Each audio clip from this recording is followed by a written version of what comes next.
आपको पता है आप सिर्फ 10 से 20 रुपए के मैदा से इतने पतले, इतने सॉफ्ट, परफेक्ट बाहर मार्केट में जैसे शीट्स मिलते हैं ना, वैसे स्प्रिंग रोल शीट्स बनाकर रेडी कर सकते हैं। और वो भी आज हम इसे बनाने वाले हैं स्टीम करके, और भी सबसे आसान तरीके से आप ढेरों स्प्रिंग रोल शीट्स बनाकर रेडी कर सकते हो। तो आप सभी का फिर से एक बार स्वागत है भवानी रसोई घर में। चलिए फटाफट से अपनी रेसिपी वीडियो स्टार्ट करते हैं। सबसे पहले तो आपको एक बोल ले लेना है जिसके अंदर आपको 1 कप मैदा ऐड कर देना है और उसके अंदर आधा छोटा चम्मच हमें नमक ऐड कर देना है। बढ़िया सा मिक्स कर लेना है। आपको अच्छे से मिक्स कर लेना है इन दोनों चीज़ों को। फिर थोड़ा थोड़ा रूम टेम्परेचर का पानी ऐड करते हुए हमें बैटर रेडी करना है। अब बैटर सबसे पहले तो लम्स फ्री होना चाहिए। अगर बैटर बनाने के बाद लम्स आ जाते हैं तो उसे छान ज़रूर लीजिएगा।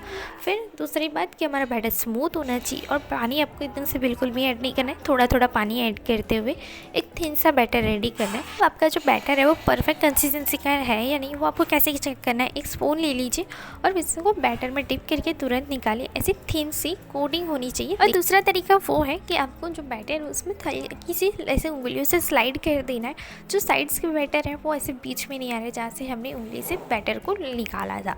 तो आपका ये एकदम पतली कोटिंग वाला बैटर रेडी कर लेना है। बैटर को रख देंगे साइड में और आपको अब लेना है कोई भी बर्तन जिसमें आपको पानी बॉईल करना है। और उस बर्तन के ऊपर आप जिसमें पैन में या फिर जिस तवा पे आप अपनी स्प्रिंग रोल शीट्स बना रहे हो वैसा बर्तन लीजिए जिसपे ये तवा अच्छे से फिट हो जाए और फिर आप उसे इजीली निकाल भी सको। तो आज हम नॉन स्टिक तवा का यूज़ नहीं करने वाला है, ताकि अगर आपके पास नॉन स्टिक तवा नहीं है तो भी आप इसे इजीली इस मेथड से बना सकते। जो हमने पैन या तवा लिया उस पर सिर्फ 2 बूंद ऑयल ऐड करनी है और अच्छे से पैन को पहले ऑयल से ग्रीस कर लेना है। फिर एक कॉटन का क्लॉथ लीजिए, साफ कॉटन का क्लॉथ या फिर टिश्यू पेपर, और जो हमने ऑयल से ग्रीस किया हुआ पैन या तवा था उसको अच्छे से वाइप कर दीजिए, यानी पोंछ लीजिए उसे अच्छे से। फिर इसी पैन को अपने जो उबलता पानी है जिस कढ़ाई में रखा है उसके ऊपर रख दीजिए। मैक्सिमम 10 से 12 सेकेंड सिर्फ आपको हल्का सा ही गर्म करना है, बहुत ज़्यादा नहीं। फिर इसी हल्के गर्म तवे पर अपना जो बनाया हुआ स्प्रिंग रोल शीट्स का बैटर है वो पोर करना है और जो एक्स्ट्रा का बैटर है वो आपको उसी सेम बोल में निकाल लेना है। फिर से पैन को अपने जो बॉइलिंग वाटर है उस पर रख दीजिए। आपका जो पानी है ना वो अच्छे से गर्म हो, उबल रहा हो, मीडियम फ्लेम पर रखिएगा, पानी उबल रहा है वो। इससे क्या होगा, जो हमारी शीट्स है वो बढ़िया से स्टीम से कुक होगी और बहुत अच्छी तरीके से ईजिली निकल पाएंगी। फिर जैसे हमारी जो शीट्स है ना वो ट्रांसपेरेंट हो जाए, ट्रांसपेरेंट होने के बाद ही आपको शीट्स को निकालना है।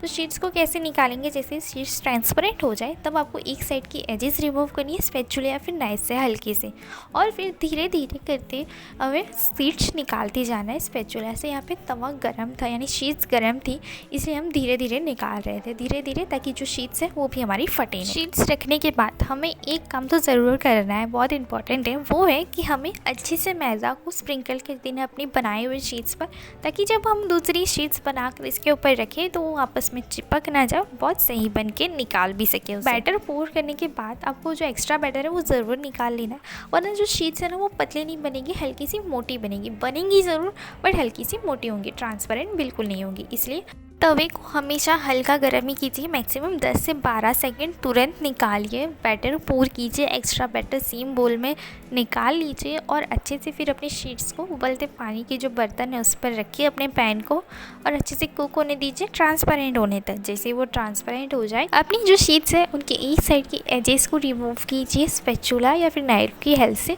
और फिर हल्के हल्के हाथों से धीरे धीरे अपनी शीट्स को निकालते जाइए, बहुत ईजीली निकल के आ जाएंगी। वीडियो में कही गई सारी बातों को अच्छे से फॉलो कीजिए, प्लस जो पानी है वो अच्छे से मीडियम फ्लेम पर बॉईल हो रहा हो इस बात का भी ध्यान रखिए, ताकि वो इवनली स्टीम मिल सके और फिर हमारी जो शीट्स है वो भी इजीली निकल सके। अच्छे से सारी बातों को ध्यान रखिएगा। और हाँ, शीट्स निकालने के बाद मैदा अच्छे से स्प्रिंकल कीजिएगा और आपकी homemade spring roll sheets easily बन के रेडी हो जाएंगी। और हाँ, अगर शीट्स निकालते वक्त शीट्स बहुत ज़्यादा गर्म लग रही है, हाथ जल रहा है थोड़ा सा, तो आप क्या कीजिए, तवे को नीचे उतार लीजिए और फिर शीट्स को निकालिए, तो भी बहुत ईजीली निकल जाएंगी।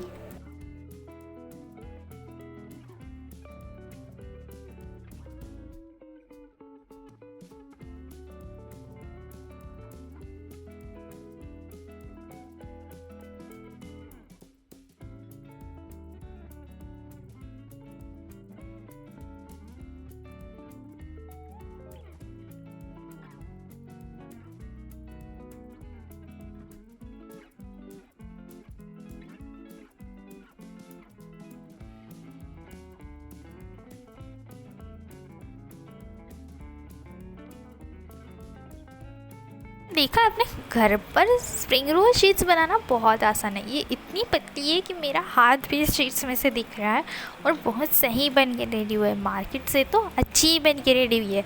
एक मैदा से आप मैक्सिमम 15 से 20 शीट्स सब बनाकर रेडी कर ही सकते। बनाना तो ईजी है, एकदम सॉफ्ट है और मैदा लगाने से बहुत ईजीली निकल के आ जा रही है। तो अब जल्दी से आप भी इस तरीके से स्प्रिंग रोल शीट्स घर पर बनाइए और सब्सक्राइब भी कर लीजिए, ताकि इसी स्प्रिंग रोल शीट से हम स्प्रिंग रोल्स बनाएंगे जो कि भी मार्केट जैसे होंगे, एकदम टेस्टी, उससे बढ़िया बन के रेडी होंगे। तो जल्दी से सब्सक्राइब कर लीजिए। लेकिन अगर आपको हमारी ये स्प्रिंग रोल शीट्स की रेसिपी पसंद आई है तो लाइक एंड शेयर ज़रूर कीजिएगा। And thanks for watching.